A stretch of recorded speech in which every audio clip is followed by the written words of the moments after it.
So tonight's a very, very exciting night. We are starting Torah Dalit in Likutey Moharan.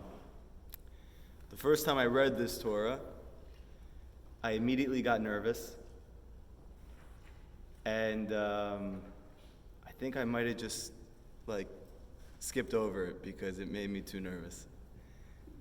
And but then when I started to teach, thank God, and we started to come together, and we had the zchut that Hashem placed us together to learn. So we were going through the Torahs together through order. So we got to 4, and I was like, we have to do it. And I had to confront my anxiety. What's the anxiety?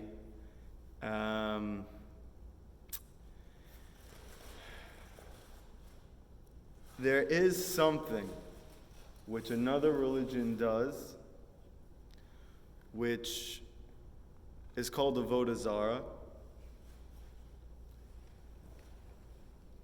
which Rabbi Nachman suggests to do something that looks just like it, except for one little change, which changes it from avodah zarah to the greatest tikkun that you can do, the greatest rectification that a Jew can do.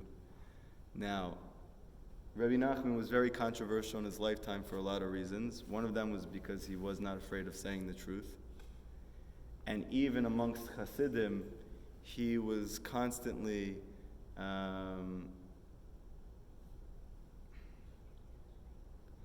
talking about things that he felt were not authentic, even amongst Chassidut, which is a very sensitive topic. Why? Because usually it's the Mignagdim who are speaking against the Hasidim. It's not the Hasidim themselves. Just for an example, Rabbi Nachman's great-grandfather was the Baal Shem Tov. So he grew up in a home that he knew what the Baal Shem Tov wanted. He knew what the Baal Shem Tov did. He knew what his followers did. However, like what happens with a lot of new movements, the beginning starts very, very strong and on fire. And when that leader passes away, things start to dwindle. They start to transform into something else. One of those things is it became somewhat cultural. Just like Judaism in general, over the past 2,000 years, has become cultural. Even Chassidut, after the Baal Shem Tov passed away, became cultural. What's an example of that? That you would go visit mamish a tzaddik like people you read in biographies, people who perform miracles, people who literally were connected at the highest level, and you would go to them and ask for a bracha, you would ask for a blessing. What type of blessing were they asking these tzaddikim? For parnasa, for money, to be able to buy a home, to be able to, have some type of physical benefit. And Rabbi Nachman used to say, how incredible is it that you have the opportunity now to speak to the person who in our generation is the closest to Hashem. And not one person in the capitals, in their letters that they wrote to this tzaddik to find out an answer to their question, not one asked, how can I get closer to Hashem? How can I feel closer to Hashem? And he used to rail against this. Perform this miracle for me. Do this thing for me. Get me this house. Do this for me. Because the tzaddik's power is very great. But what is the tzaddik offering more than anything? He's offering a bridge for every Jew to cross to achieve the most intense closeness with Hashem. And there is no good besides being close to Hashem. So the closer you are, the more good you have. The further you are, the more negativity you experience. So why are you going to limit yourself and ask for a car? Ask to be close to Hashem. If it's good for you, the car is going to come with it, because all the good He has. That's one thing. However, there's multiple other things. There's one thing that's very controversial, though. And this is the concept of vidui in front of the tzaddik. That you talk about your failings, your lackings, your errors, not to the tzaddik, to Hashem, in the presence of the tzaddik. Now, for someone who reads this for the first time, anybody, whether they're Jewish or not Jewish, what's the first thought? This sounds like Christianity. And then you have a lot of reason to be nervous. A lot of reason to be nervous. However, it says in Kohelet, Shlomo Melech says, that Hashem made one opposite the other. That for everything that is bad in the world, there is something good that's the opposite of it. And for the greatest bad, there has to be something opposite it that's the greatest good. This is the way it works. Now, then it becomes very incumbent upon you to find out what's the real thing, because if you're in an error for the greatest good, you're doing the greatest bad. Is everybody with me? Dan, you understand that? No. No. So you're going to understand in a moment. Before I say the lesson over, though, and before you have more understanding of what I'm talking about, I want to tell you something about the month of Av. This month of Av is a very important month. It's the only month that it says in the Gemara that it's considered literally the lowest point of the year for every one of us. That this is a time that we are not good.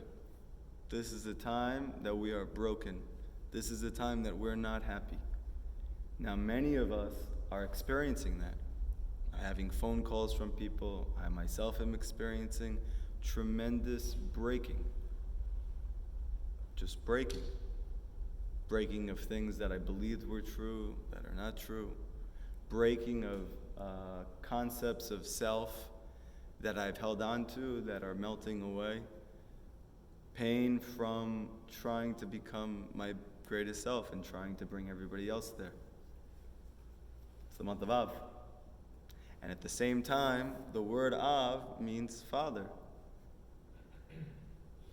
And this itself is the greatest consoling. That even though this is a month of breaking, who is the breaking coming from? It's coming from the Tovu Meitiv, the one who is only good and only does good. That means that the breaking itself is good. The Gemara says that when this month comes, we need to decrease in joy. And when Adar comes, we need to increase in joy. However, the students of the Baal Shem Tov have a different interpretation of that you need to decrease in joy. They say when the month Av comes, you need to decrease ... How do you do that? With joy. What are you decreasing? Your ego. And how do you do that? B'simcha, with joy. It's cute. Do you like it? But that's a different ballgame, no? Aren't we supposed to be sad now? But there's a way that you can read it. Now we need to decrease, because what's breaking? It's our egos. And how do you nullify your ego? This is one of the greatest teachings of the Baal Shem Tov and Rabbi Nachman. The only way to nullify your ego, which is getting in the way of all good in your life, is besimcha, with joy. So,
Sing along because I have a terrible voice. Ay, ay, ay, ay, ay, ay, ay, ay,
Okay, good.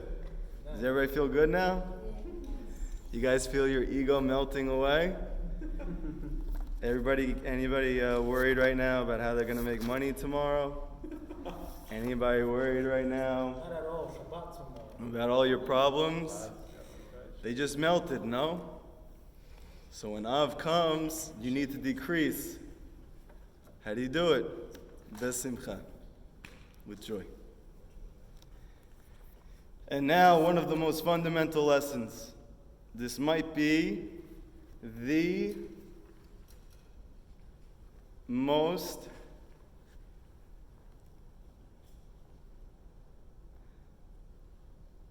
essentially associated teaching of Rabbi Nachman, that when people think of Rabbi Nachman and they think of his students, they think about what we're about to say right now.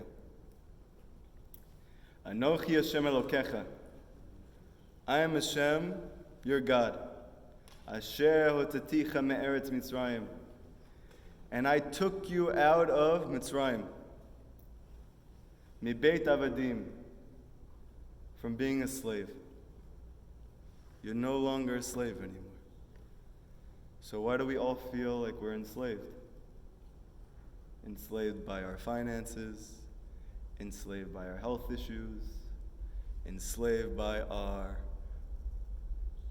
low self-esteem, enslaved by our relationship issues, enslaved by our children, enslaved by our jobs, enslaved by our own personal lackings. But Hashem took you out. You're not a slave anymore. Why do you still feel like a slave? You have a mitzvah d'oraita to remember the fact that you're not a slave anymore. Where is that mitzvah? You have to remember Yetzirat Mitzrayim every single day. Every single day. You're not a slave anymore.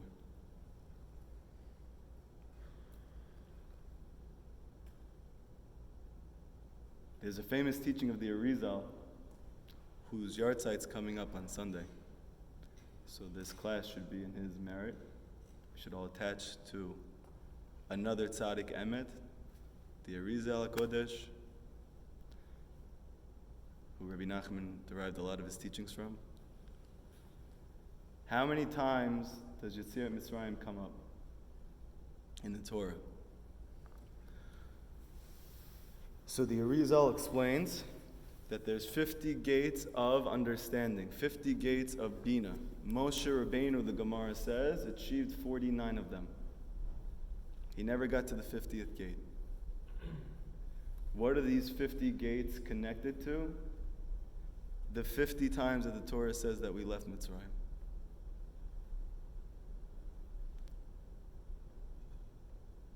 There are certain things you have to remember from time to time.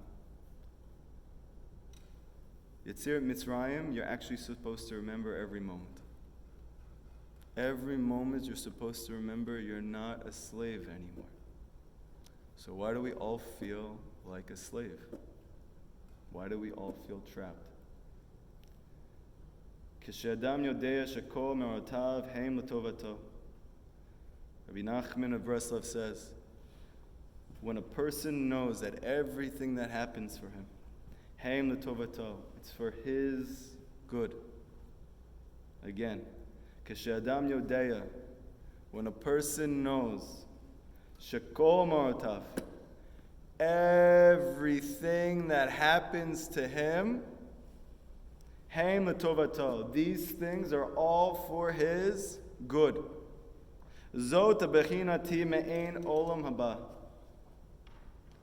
This is the concept of the next world.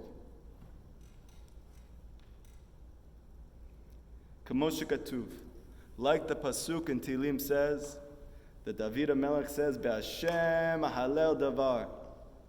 When it's Yud Kei Vav Kei, Hashem, the God that loves me, the God that takes care of me, the God that protects me, the God that brings me good in my life, the God that gave me that check, the God that got me married, the God that got me friends, the God that made me Jewish.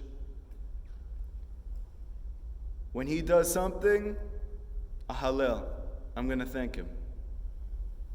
Be'elokim Hallel davar. And when it's Elokim,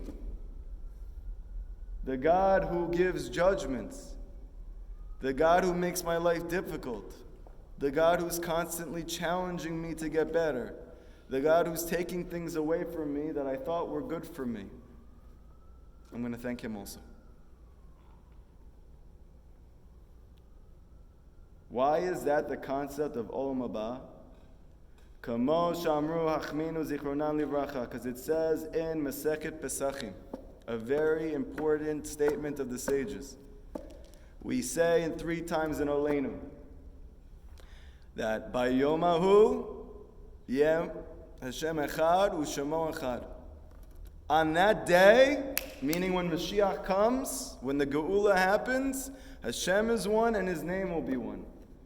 So the tzaddikim, 2,000 years ago, they have an obvious question. Bayomahu, on that day, what, Hashem's not one now? Daniel, you like it, right? He's not one right now? He is. The Hikshu, they're troubled. V'chiya'idna lahu echad. He's not one right now? V'tertzu chachminu zichronan l'bracha. and what do the tzaddikim, and what do the chachamim teach us is the answer to this difficult pasuk. Ha'inam bevarchin ala tova tova metiv. Because now, whenever something good happens, you make a bracha that Hashem is tovu metiv, the one who is good and who does good. Va'al hara'ah, however, when you experience bad, what do you say? Baruch dayan emet. Right? We spoke about it in the car, no? Baruch dayan emet. That even though I don't understand what's happening right now, and even though this feels terrible to me, what you're doing is the truth. I just don't understand. But in the future, when the Mashiach comes, kulo tova metiv, we're not going to make distinctions anymore. Whether it's good or it's bad, we're going to make one bracha, that Hashem is the one who's good and who does good. She'Hashem echad u'shemo echad. And then we'll understand that really, whether it's Hashem or it's Elokim, echad, it's one God. And there will be achdut, there will be unity. So what's the difference between Olam Haba and Olam Hazeh? This one fundamental difference. That then we will perceive with our own eyes that everything, both the things that feel really good and the things that feel really bad, the things that were the greatest, most high, most exciting, most joyful times in my life, and the most painful, the most crushing, the most enslaving moments of our life are just as good. It's all echad, it's all coming from one place.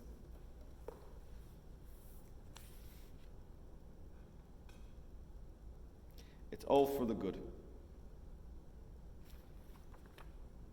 I'm going to go back a minute now. I want to give you a little bit of a prelude to this teaching. Because I think more than anything, when you see Breslaver Hasidim, whether it's Rav Shalom Arush or Rav Lezer Brody, or any of the other ones that you have seen, you'll notice one thing about them. They are always bes simcha. They're always happy. So I don't understand. They don't have any problems. They never had any struggles in their life. How are they always happy? Because of lesson 4 in the Likutey Moharan. Because if we know that in the future we're going to say Tov U'Meitiv on everything, it's really all good. We're not doing that now. Why? Because we don't perceive that. So then I can just believe in what's going to be right now. Because in truth, there's no difference between now and then. The only difference is now we don't know, and then we're going to know. So what can I do now? I can believe in what I'm going to know in the future. That it's really all good.